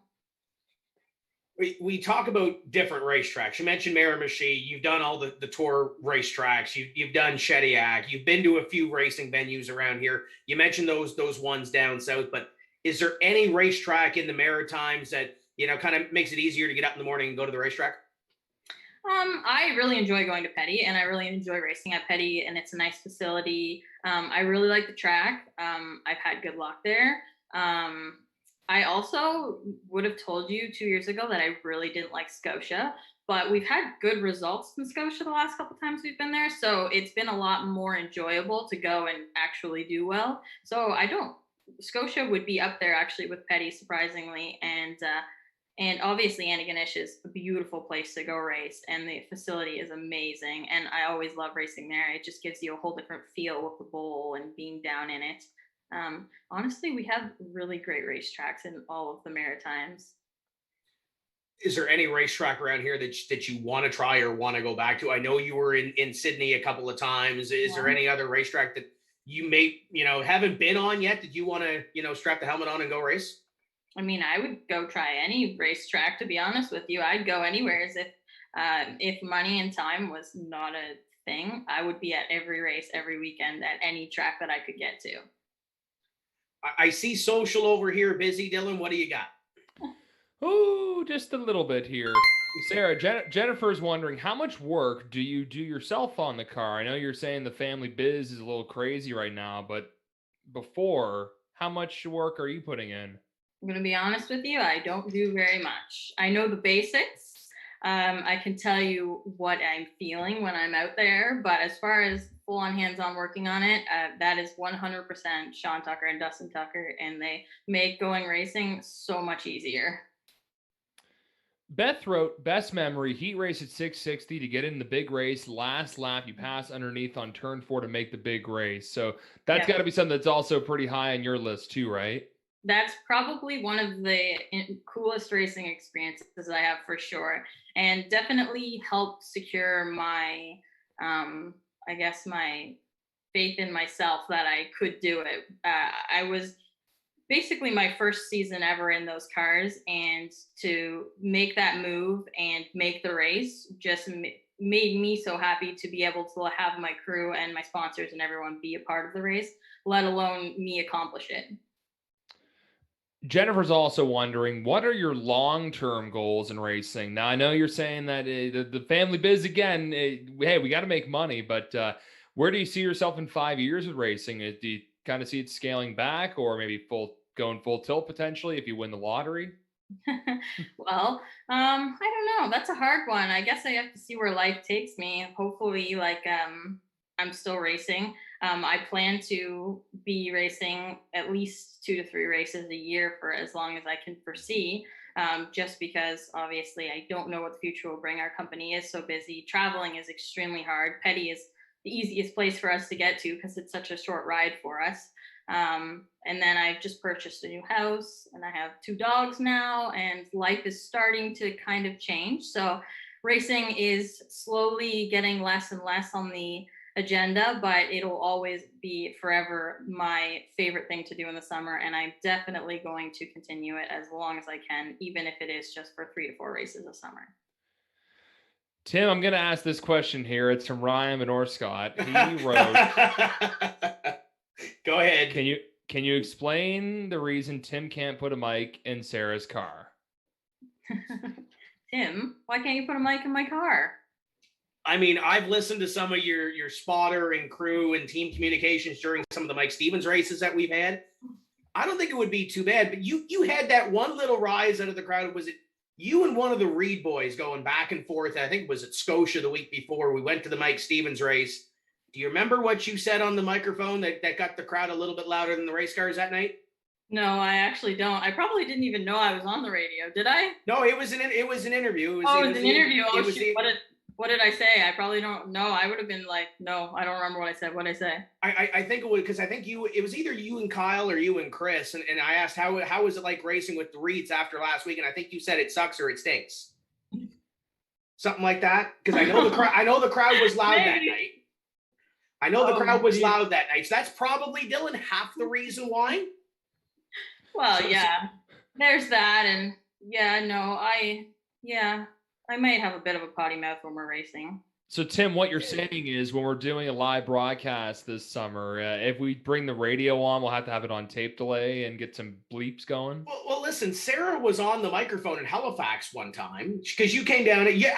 For those that don't know the story about the original how we got a co-host on a Friday night deal, it was Sarah McKay that actually brought that on because you were the first co-host back in I think 16 or 17. Yeah. And you were down for a Friday night and you had nothing to do. And you came over, we grabbed a microphone and we shot the breeze. So if it wasn't for that, we wouldn't have co-hosts on Friday nights. Yeah. I think I had a broken arm. There might have been a reason I wasn't out there. I had a broken arm. That was why. So can we talk about that IWK 250? Because you were late to the grid because you were doing something else. And you want to explain all that? Yes, I was late to the grid because I had ordered a hood decal for Tim's car, and I had to make sure that the hood decal got on the car before the car left the racetrack. So I was putting the decal on. I ended up making it to get out there. I wasn't that late, but we did get the decal on. We did have a horrible race, and we did break our arm. So there was that. And for clear observance or whatever you want to call it, the car was right parked beside the canteen, which is where it usually is parked during Riverside races. I think you were the first one to put a sticker on the car. You weren't the last one. Because I think the next Riverside, actually, it might even have been before I left. I think I had a 29 Greg Proud sticker on the car too before I even left the racetrack. So it's kind of weird how that all snowballs and how that works. We asked Chris Hughes about 250 memories. Obviously, we just talked about the Fredericton 250. The IWK 250 might not necessarily have been your highlight, but is there any other big race 250 memories that you can remember? Well, I believe it was maybe 2 years ago in the IWK. I just got my new chassis that I bought from Tucker Racing, and we had a really, really strong race. I think I finished 8th or 9th or something. And for me in a 250 at Antigonish, that was an amazing finish. And I just remember how excited everyone was and how excited the team was. And it kind of, we had a bit of a slump there for a while where we were crashing or not doing as well or finishing at the back or being slow, and that kind of just raised everyone up. And then I think we went to Petty the next weekend and had a good weekend also. So I remember that one specifically just because I remember how it was so nice to get a nice good finish for once and how happy everyone was. But other than that, I mean, the sportsman race, the heat race when I made it into the 150, that was like my biggest memory that I can remember. But other than that, 250s have not been that great to me. I see Kathy's watching, so say hi to Mom. Oh, hi, Mom. And thank you for the stars on the side, because I know Paul Strickland Jr. is all about the stars. So I want to say thank you to Kathy. I know family is a big thing for you as well. The family's pretty much there every time you race, right? Oh, 100%. My mom's always there. My mom just doesn't watch. She stays in the camper trailer. She's always there. And she always comes up like during practice or whatever, brings my dog up and like kind of brings supper or whatnot. But she never actually comes to watch the race. It's too stressful, she says. I think she did come once to Petty, and we ended up crashing that night. And I think that after that, she just wasn't coming back again, which is what it is. But Dylan, I know we have a couple of more returns on social media. What do you got over there? We do. In fact, we actually have our previous guest, Chris Hughes, now in the gallery, the comment section. He's wondering, Sarah, what's your thoughts on the actual track at OBS? How many times have you been there? I think I've been there. Oh, let me see. I was there maybe 3 times. Once was terrible. I think I went flying into the campground next door. And the other 2 times were pretty good. I actually had one time, my first time I went to Oyster Bed, I had a pretty strong run. I don't think I finished that well, but we were fast through the race. I think it was the first time I ever went there. And I actually really liked the track. And then I went back the second time and we didn't do so well and we kind of struggled. And then the third time was, that wasn't a very good race. But I like Oyster Bed. Obviously, for us, the biggest thing right now is traveling. So for me to travel to Oyster Bed to race a weekend, I pretty much have to go Friday to Sunday, which work does not normally allow. So I'd love to get back there and race for sure. Maybe, I think they race on a long weekend. So maybe we could look into that. If we plan far enough ahead, we might be able to work around it. So we'll definitely look at that when we're planning our races for this year. If you don't mind me asking, Sarah, what's your role with your family's company with A.E. McKay Builders? Yeah, so I work right under my dad. So he's the president owner of the company. And then I work with new clients looking to purchase homes, work with them through finding the correct plans, contracts, and then I work with them throughout the build, whether it's with questions they have about the build or with design questions or help designing. And then I help with the closing documents and all that. So mostly paperwork. I deal a lot with people and kind of anything that Andrew needs me to do in between. Cool. Double question here from Beth. Number one, she's wondering about your scariest wreck. And you mentioned you almost on the campground and Oyster Bed, you broke your arm. What would you say is your scariest wreck? The arm at Antigonish was actually not that scary. If you watch the video back, you never would have known that I broke my arm because it wasn't that violent. But my scariest wreck probably was 660 when I came up off of turn 2 and ended up in the tractor tire in turn 3. That would probably be my scariest. I think I moved that tire. I don't know. That tire's been there for a long time, but I'm pretty sure I moved it out of the way. And I would say that was by far the scariest moment I ever had. Oyster Bed's crash was scary, but I was more concerned when I hit the tire at 660. I thought I was going right over into the pits and I was done for. She's also wondering what's your most frustrating finish? Like a race that maybe just got away from you. That would be the Mike Stevens race that I led the first 40 laps of and then was dumped. Oh, well, that's all we got right now, Tim. So we got Sarah for a little longer here. So keep them coming, folks. Keep Dylan busy over on social media, because I know he's trying to earn his keep tonight. Sarah, let's talk about you mentioned the upcoming schedules might be a little all over the place because of work. Is there any race that you have circled on the calendar? Obviously with COVID, with 2021, it could change, but is there anything circled on the calendar saying that I want the 32 car there? Yeah, we looked at all the petty races just because, again, it's so easy for us to get to. It's like a 40-minute drive, and we can travel there and travel home the same night, and it's not a big deal. But me and Andrew did have a phone call before this, and we were going back and forth on if the 33 or the 32 was going on for the first race, and if the seat was his seat or my seat. So we will be at most of the petty races this summer. Not sure who will be in the car for the races, one or the other.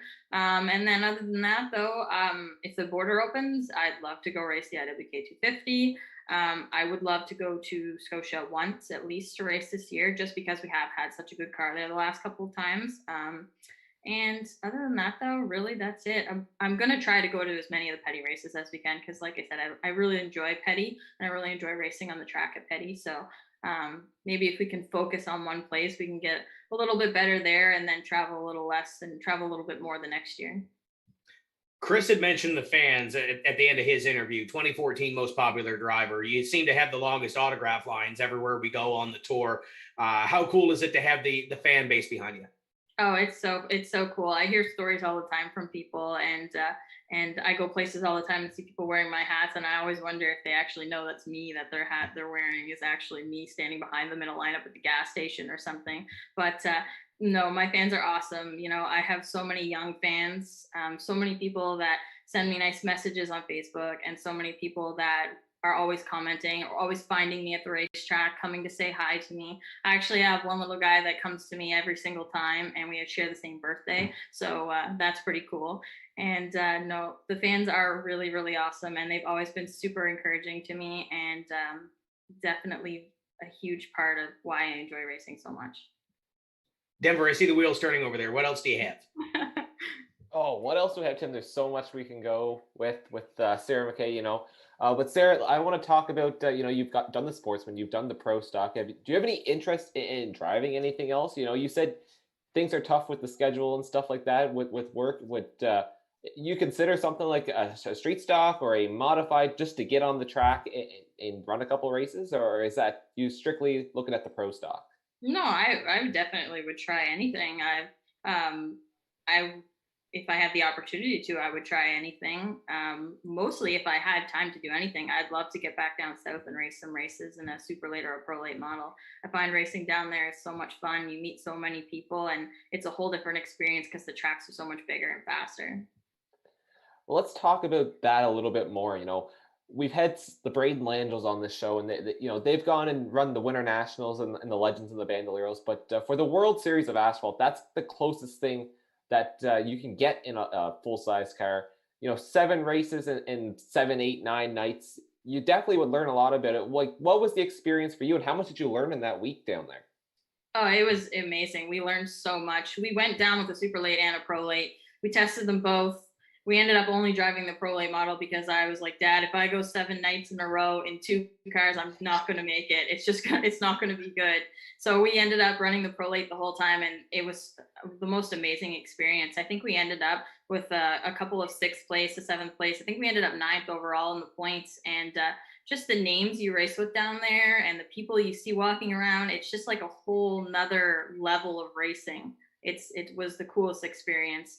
Racing on the track, it's so much faster and so much bigger. Everything happens so much quicker. And at Smyrna especially, I remember how fast you took the corners was just so different from here. You used way less brake and you traveled with so much more speed.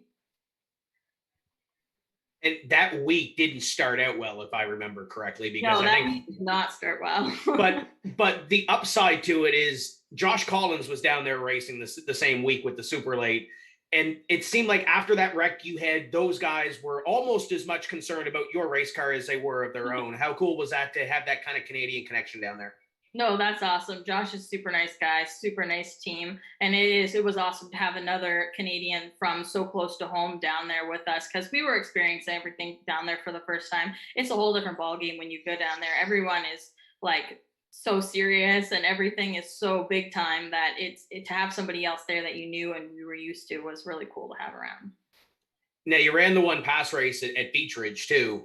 Is there any other pass races, any tracks in the Northeast? Obviously, there's a border closed right now. The COVID's happening. Is there any other racetrack that you kind of have on your radar that said, hey, if the time and everything wasn't restrictive, that I'd want to do?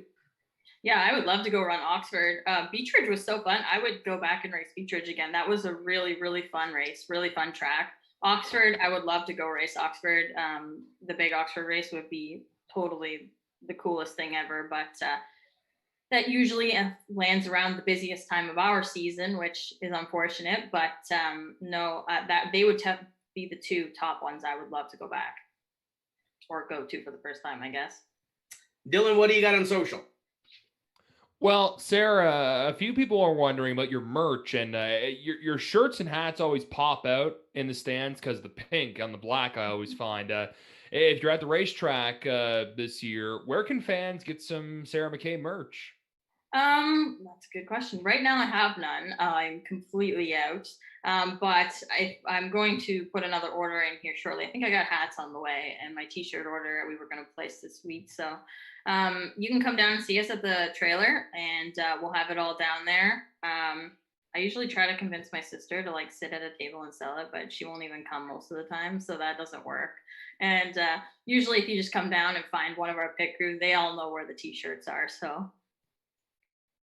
Perfect. Tyson McDonald's wondering, I don't know if you addressed it earlier. Is there a new paint scheme this year? Yeah, I have all new bodies this year, so I need a paint scheme to put on it. So, I mean, if anyone has any suggestions, I go for a different scheme every year. So I don't know. It definitely has to have pink. That's a requirement. Andrew likes the pink too, so he can just work with that. Whatever I have, he can have. Are you going to keep the rose gold numbers?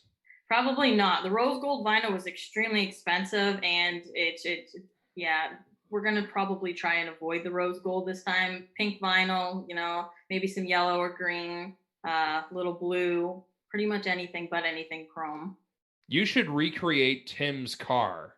Oh my gosh, that would be so cool. That would literally be so cool. Do not give LJ Designs any ideas.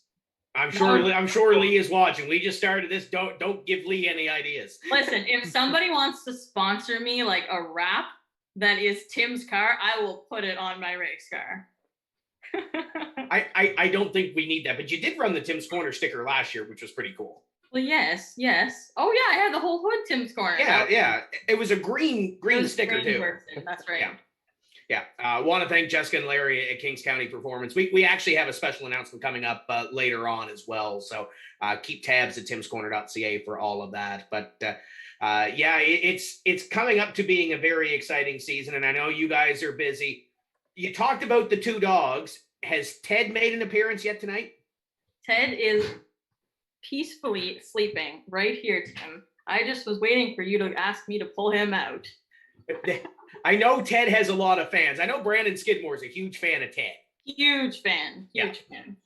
Yeah. So how busy has it been in the off season? Because we talk about, folks with getting cars ready and COVID and everything else. You mentioned about it, building a house. How busy has it been for you? Insane. I don't know where everyone's coming from, but they're coming here and they're building houses, and it's incredibly insane, let alone balancing our house on top of it was always tricky because I always want that to come first, but obviously you can't.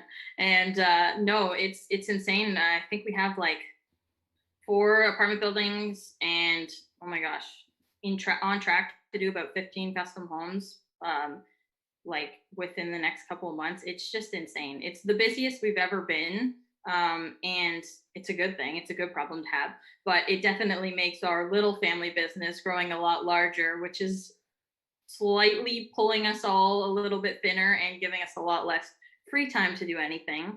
But hopefully by the summertime, we'll kind of have things under control, maybe hire some more people to help us out, and we can get back to a racetrack more. Because I know my dad, that's his number one goal, is to be able to get back to the racetrack some more.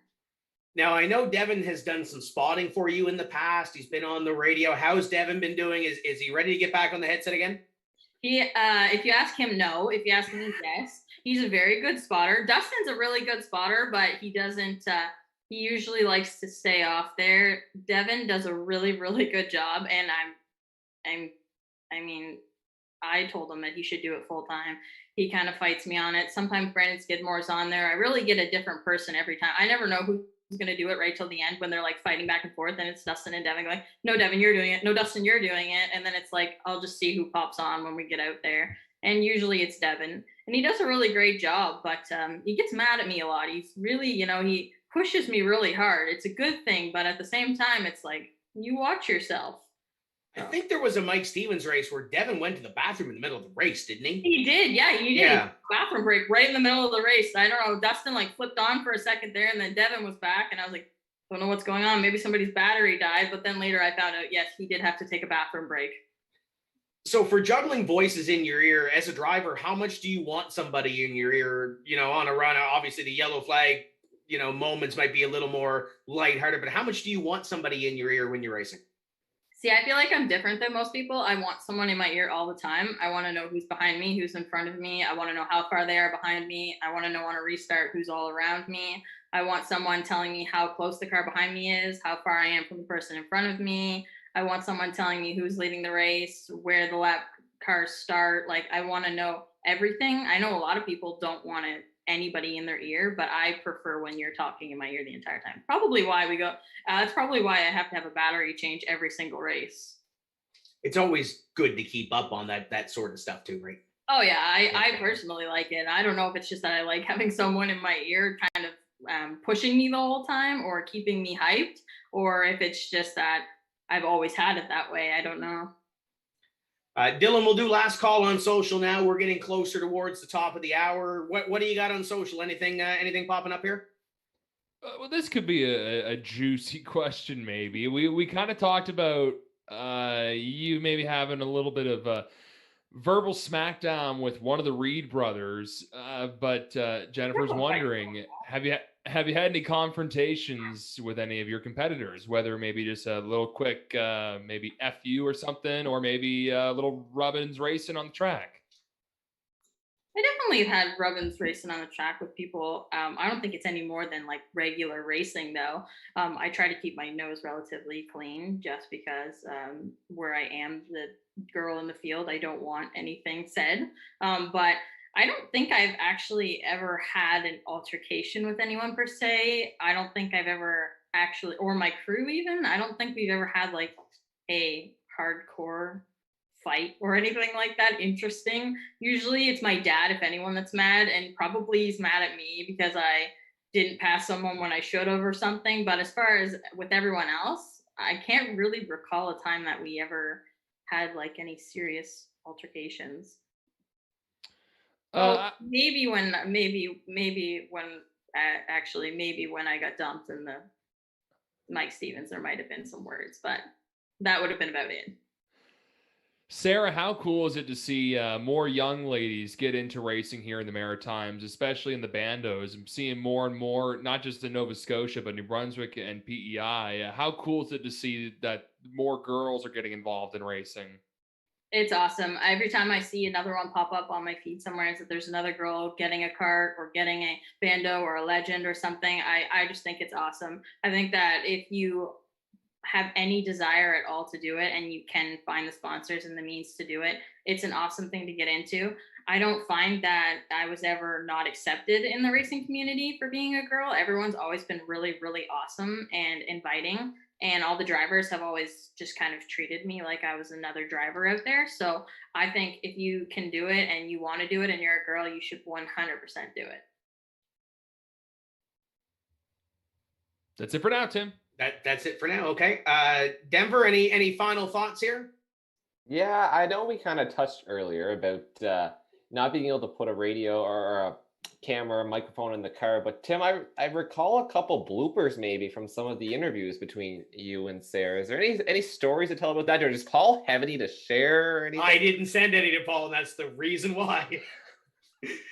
That's unfortunate. There was a couple that I actually looked at for the start of the show tonight, and we ended up playing the Andrew clip instead of playing any of those. But Is there anything that you can remember, Sarah? Because I'm not going to tell any stories. Honestly, Tim, I don't know what you could be talking about. I get so anxious when you ask me to do one that I forget everything I say. That's probably why I say things sometimes. There was a couple of times where we've had some onboard cameras too. We kind of, yeah, but that's you're not alone in that side, and don't want to spill any stories, but you're not alone on the onboard camera blooper, whatever you want to call it, sort of thing. So no, I usually the guys are reminding me halfway through the race, like, there other people can tune in on your radio and hear you, and I'm like, oh, yeah, they can. Maybe I should calm down, but I probably won't. But no, I can get carried away sometimes, but it's passion, so that's okay. And we mentioned the Daytona story in Denver, so I don't think we need to go back there. I kind of skirted that, but I don't think we need to go back there. Oh yeah, no, we don't need to go back there. Except for if you guys want to know why Tim almost killed us when we were in Daytona. Nobody else would drive the team shuttle. That was the team minivan, Tim. And if you had to miss that concrete wall, we'd all been seriously injured. There was the concrete wall was not even close to where we were. Tim almost missed the exit. It's okay though. I forget who was in the passenger seat, but they were scared. You guys John Blanchard. Coming, so. It was it was John. Yeah, you're right. Terrified. And we're in the back seat, like, what the heck's going on? And it was just me, Buddy, Dustin, you. Yeah, it was a time. Alan Munn was there. Did we survive? Alan was there. Yes, we survived. We did. I don't know how we did it, but we did. Yeah, we Daytona 500 like all over again in our car on the highway. But to put that into perspective, I think the night before, because we raced New Smyrna the night before. We did. And we stayed, I think it was Orlando, I think we stayed. Yeah, I think we did.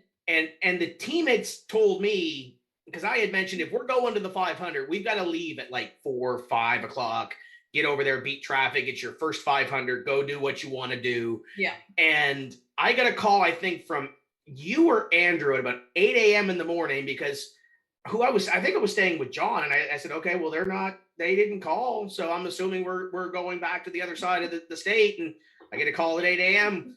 They want to go to Daytona. Okay, cool. You got us there, Tim. You got us there. If it wasn't for Mike James and Patty Squires, I don't think we would have got there on time, but we were there. We did. We got there. And if it wasn't for them, we also would have starved the whole way home, but the pizza was great. Yeah, we did stop at Steak and Shake on the way back, though. We did. That was so worth it, too. We're kind of getting off topic, though. Denver, what else do you got? Well, that was the big thing. I was hoping we had some bloopers to play, because I think you've played some on your Facebook page before, though. The Ashley Tucker dancing in front of the onboard was one that was. That's awesome. Yeah, that's a good one. That would be a good one. Yeah, for sure. Yeah, I think there was a couple of Ashley coming in front of B-roll during the IWK 250 moments too, but. Yeah, I think there was a couple of those. Got that. Yeah, definitely. There was a few of them. Actually, she's fun to bring to a racetrack. Yep. Yeah. Yep.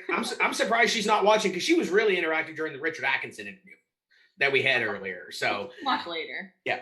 She's got a couple of more minutes to hop on here. I know there's a couple of more that are hopping on. I see Will McIntosh over there. Is there anybody else that is on there, Dylan, that's throwing comments down?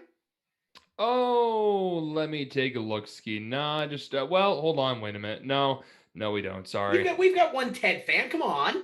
Okay, Laura says love Teddy boy. Tim, is your mom watching? I showed Teddy just for her. I don't know if she's watching or not, but I'm sure I will get a call tomorrow morning if she is or not. You've got some great marketing partners on the car. You got McKay Builders, the family company. Who else is on the race car, and who else is on the team? Because I don't think we mentioned Tony all night long either. You know what? No, we haven't, but we will. Tony for lugging the big pink rig every single weekend and absolutely loving it. He's awesome. It's huge. We end up coming on race morning, and Tony's already in the pits. He's got the tailgate all down, and he's up there waiting for us to come help him get the car out. So he's awesome. And then of course Dustin and Sean, because I really and truly couldn't do it without them.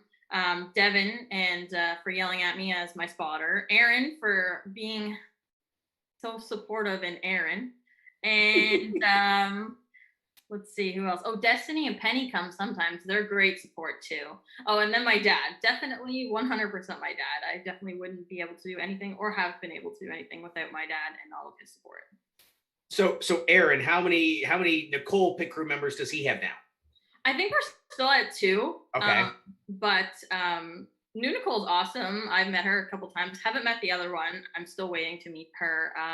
But no, Aaron's awesome, and he definitely brings fun to the racetrack every weekend. This has been a blast, Sarah. Is there any other stories we haven't told before we close this one out tonight? I don't know. I think we've said all the embarrassing Tim stories. I think so. I think that's probably probably it. I'm sure we'll hear. I'm sure I'll get a text message or something from somebody. There's got to be something with the strawberry daiquiri or something. Oh, like there's that. totally. No, that's a Greg Proud story. I should have told that with Chris Hughes because that's a Greg Proud Alan Curry story. That's how that started. Yeah. Okay. Yeah. But that's I know you enjoy a good strawberry daiquiri, or no, you don't. No, not really. No. I enjoy spilling them on Tim more apparently because that's what I tend to Yeah. do with them. But no, I took you out for strawberry daiquiris when you came to St. John at that time for the radio, and I went to the only restaurant that didn't serve strawberry daiquiris in Uptown St. John. Yeah, because that was the year we did the media tour for 660 for the 250, Exactly. right? Yes. Yeah. I don't know what it was, but it was orange or something, whatever it was. Yeah, I think we had some other sort of drink. It was good too. It wasn't a strawberry daiquiri. Not sure how I managed that. Obviously, I don't eat Uptown St. John a lot because I didn't even know. I thought everywhere's had a strawberry daiquiri, but hard to say. So next time we're going to Boston Pizza.